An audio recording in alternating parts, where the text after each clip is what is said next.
you can see these. Now, the next part, it goes into the incursion. See, the thing is, in Genesis 6, there was another incursion of watcher angels, okay, which that again mated with human and created a whole nother race of giants. And I think that these are all producing giants.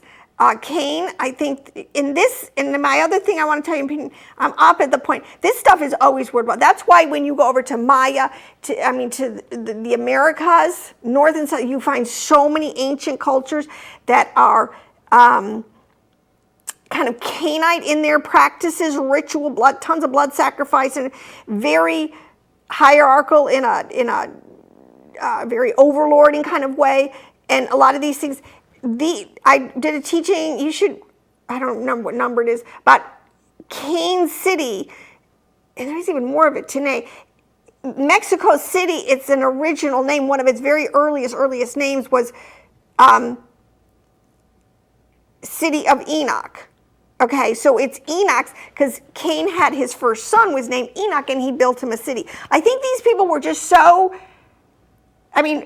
Adam lived 960 years or 40 years. They were so larger than life. They had great genetics. They had endurance. They could go all over the earth. In other words, what I'm trying to say is these, especially the pre-flood world, all over the earth. We got to get out of this little mindset that it's just this little tiny geographic area over in the Mideast, and that the little nation of Israel today is all that's left, something the size of Rhode Island.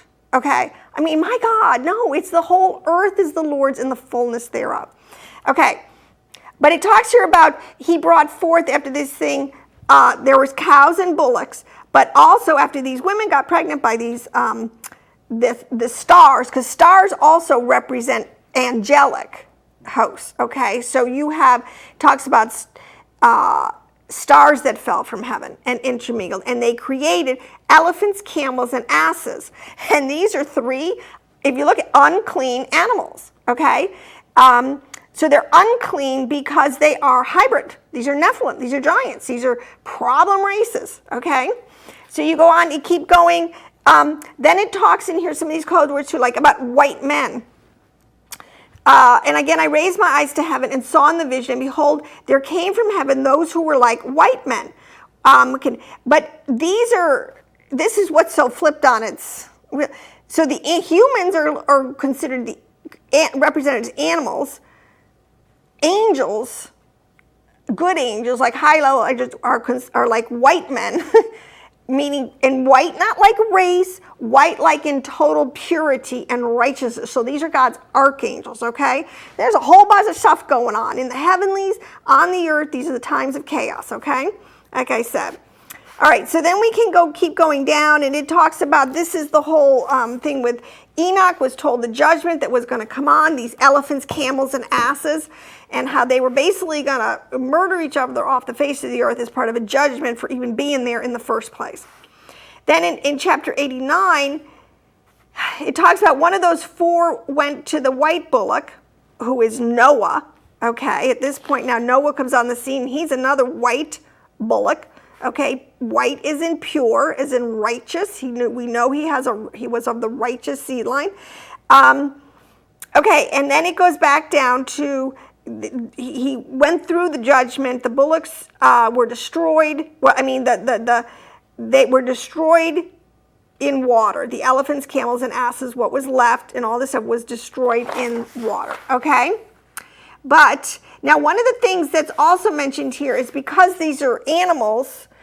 Sometimes it's referred to like the earth is the yard, because you keep animals in a farm yard or a barn yard, and the heaven is the roof, a high roof. So, you put them in the barn. So the whole terminology sticks with the parabolic picture that's being presented. Now, I asked this last thing.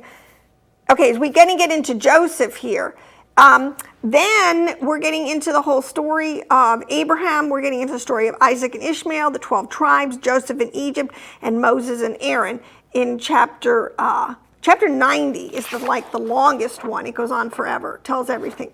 But anyways, then it talks about that the hybrid races, and this explains a lot after the flood, the Hamites, who went off and just got right back into all the problem behaviors that were the cause of the flood.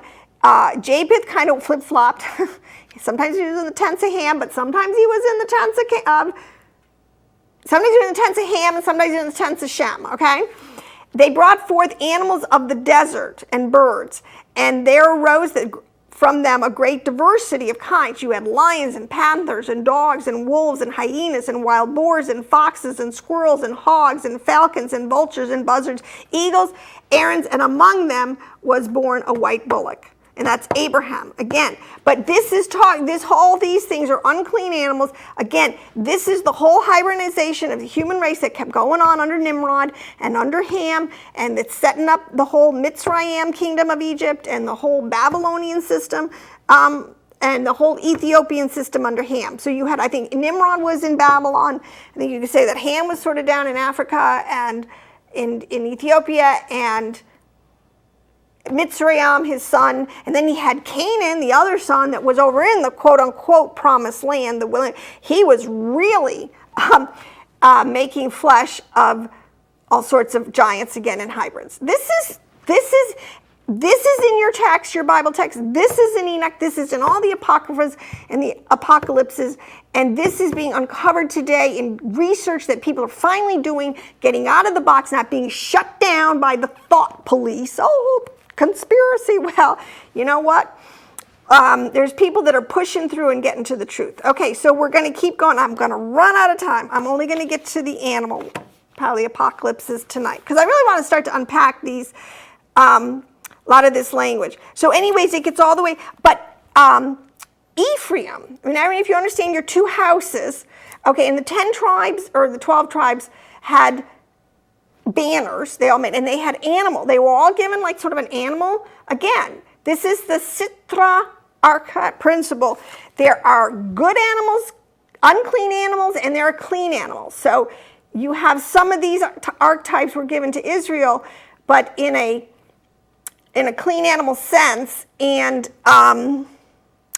but also kind of in a prophetic sense. Like Dan is really called a serpent in the way, and Dan kind of totally, his genetics totally got mixed up with the Phoenicians and the Canaanites, and he just sort of took off, and he's out there, but he's sort of on a different path from the rest of the, but I want to say, okay, but the unicorn, okay, there's, a unicorn is one understanding, it's not so much of a mythological creature as it is a wild ox. Okay, now the unicorn, and the whole point of using these books, they have horns. Bulls have horns, and that's their strength. This is why it talks about the strength of a unicorn. There's a verse that talks about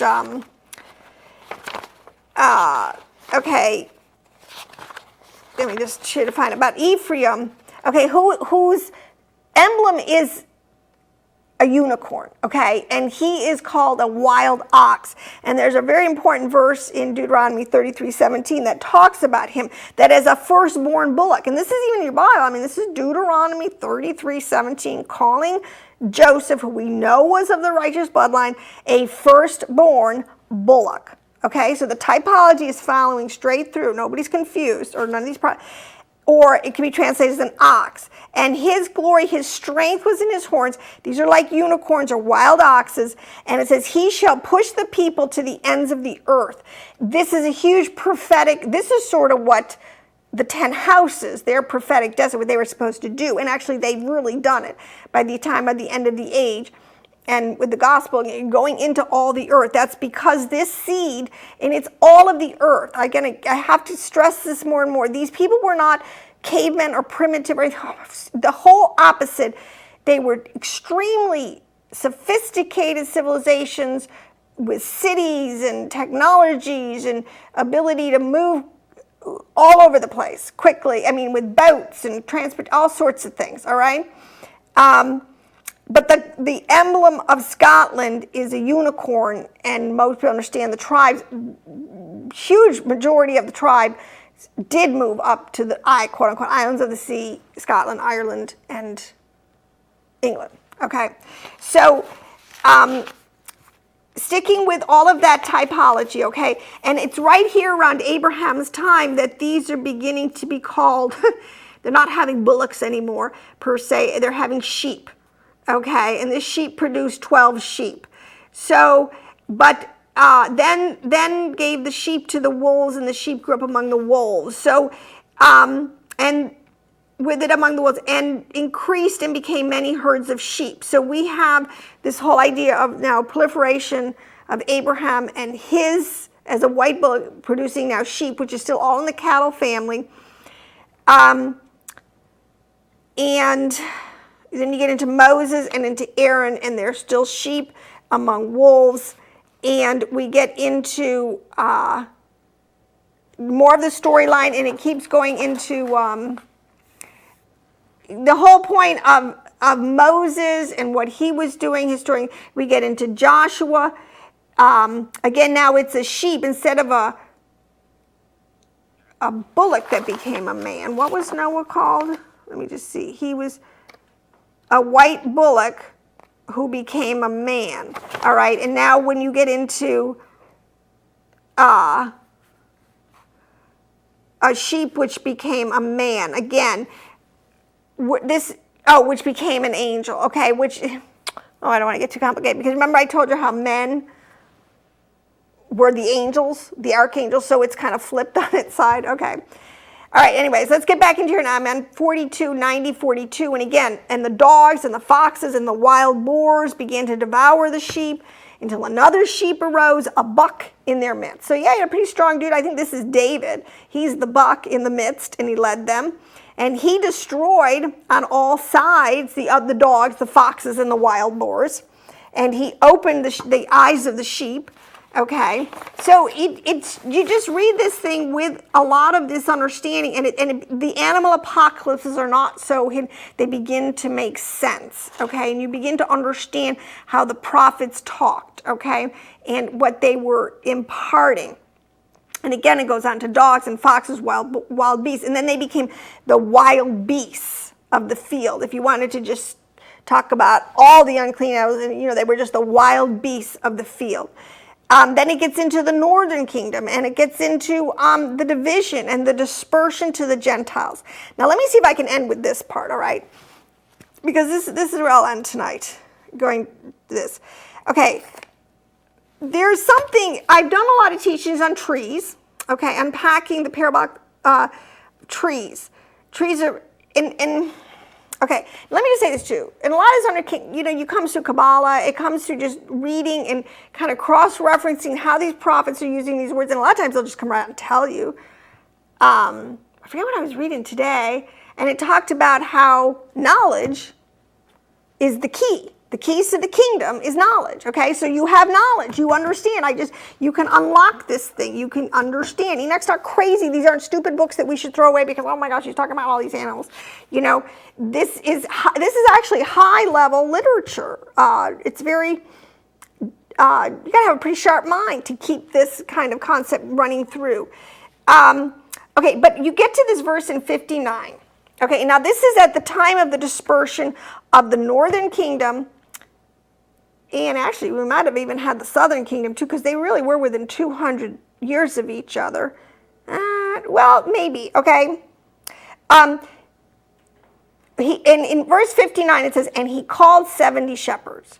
Now, a lot of times, and I was an earlier Christian, I used to read that, Shepard's the bad shepherd. I think it's in Zechariah, it talks about the bad shepherd. I had some bad church experiences, and I used to think that it was the shepherd. Yeah, the pastor, he's a bad pastor. But that's not what he's talking about, okay? There is a lot of cross-referencing going on between shepherds and the watcher angels. Okay, let me start here and try to explain this, okay?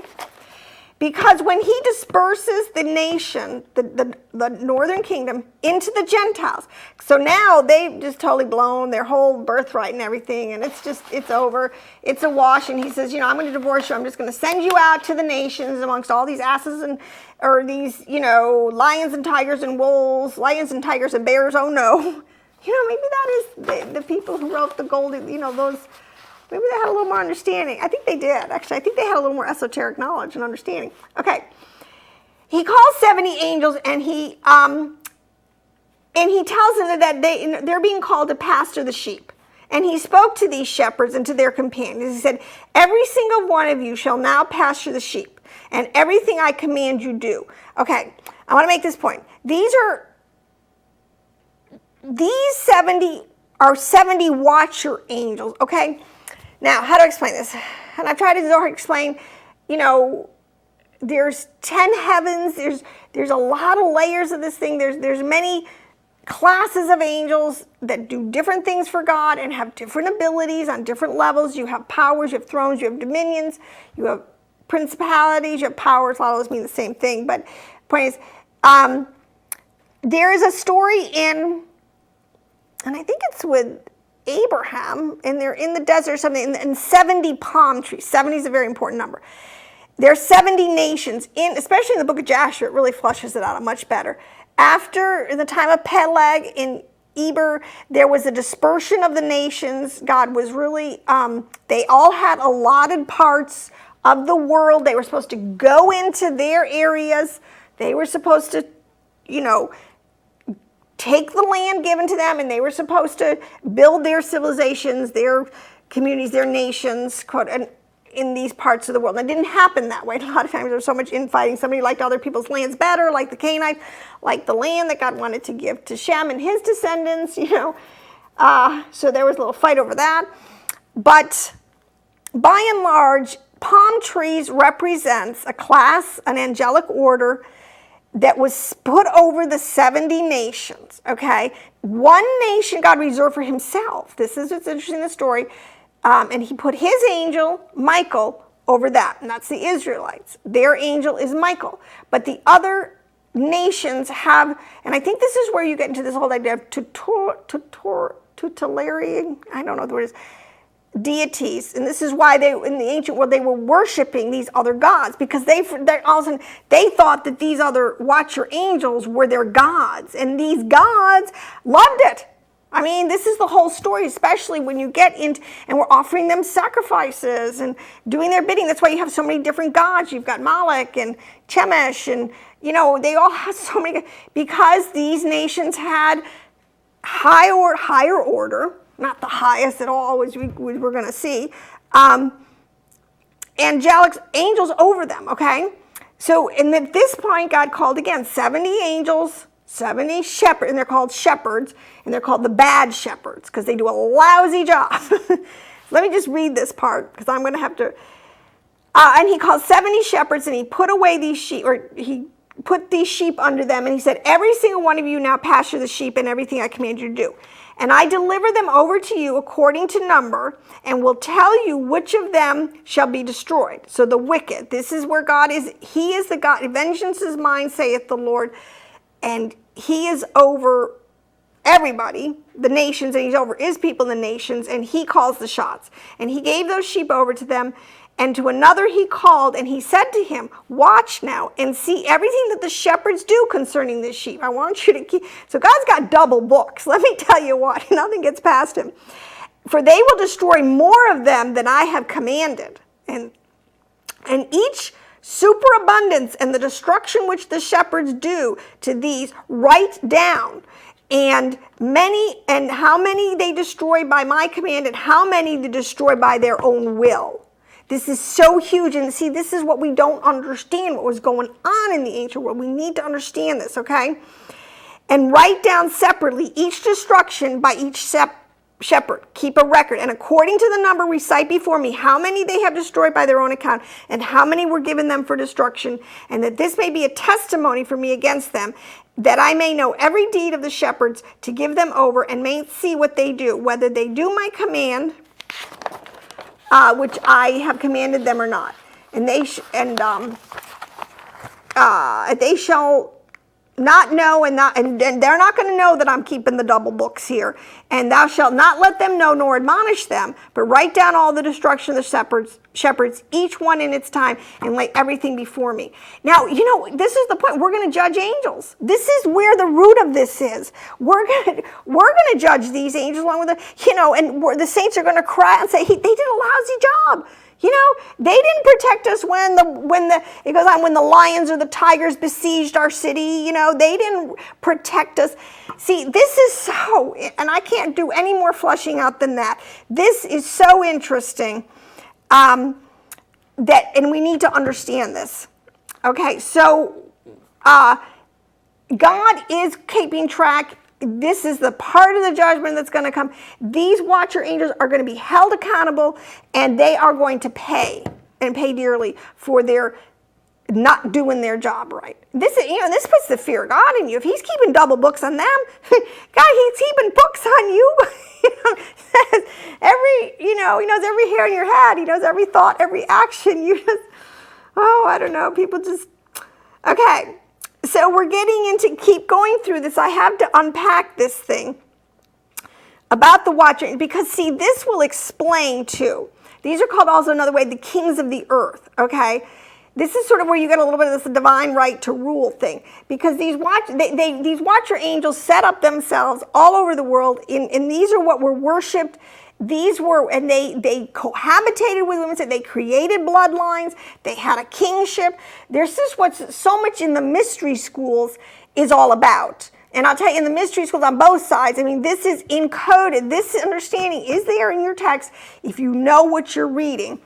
And this is why Yeshua says he made a show of them openly. He proved beyond a shadow of a doubt that he was the Most High God. Because they would do miracles. This is the thing. You would do your offering, and you'd ask for rain or a child or whatever. And sometimes you might get what you prayed for or whatever. But they were masquerading. These are the actors. These are the false ones. And around this whole concept is they're leading the nations astray, farther and farther and farther away from the truth, okay? And they're coming up with their own, their own, doctrines of demons and falsehoods and things to be taught. Plus, you get into, gets into some really deep stuff, because on the other side too, with the watcher angels, part of the problem with them pre-flood with Enoch is they taught the people magic. See, these people have, and this is what you just got to understand, these different levels and about how much power they have, where they fit in the hierarchy. There is definitely a hierarchy.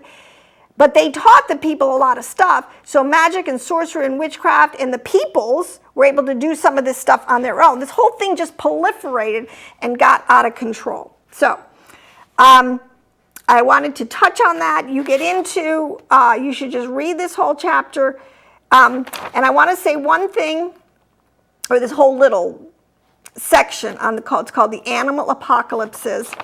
I like to read the Book of Enoch, Charles. There's another one out there. I've said this before. Shodde, Shodde. I can't remember his first name. But he has an awesome translation, and he's got tons of footnotes that give you so much information, because the guy's a master biblical scholar and can cull out of all sorts of places to kind of connect dots for you. So all that being said, I wanted to tie this into Nebuchadnezzar and Nebuchadnezzar's dream of the tree, and because trees, this is the whole point. These angels are represented as trees. Nebuchadnezzar, I wanted to get into that. Maybe next week I can start with that and continue to finish that. But I do want to say that tree, let me just say this one thing, because as above, so below, it's flip-flopped. This is what it is. The tree, the real, see, we see a tree with branches up there, and we think that that's the stuff that's really the powerful stuff. It's in the branch, it's in the root system, and that thing should be flipped around. It is the root system that is running the show, that has all the programs and the leaves and the fruit that comes out is the end result. But it's really the root system that should be at the top of this thing. But anyways, on this note, I have to go. I want to say God bless you. Thank you for listening. I hope this was some good meat that you can use to further discern the Word of God for our time. So good night and God bless. Shalom.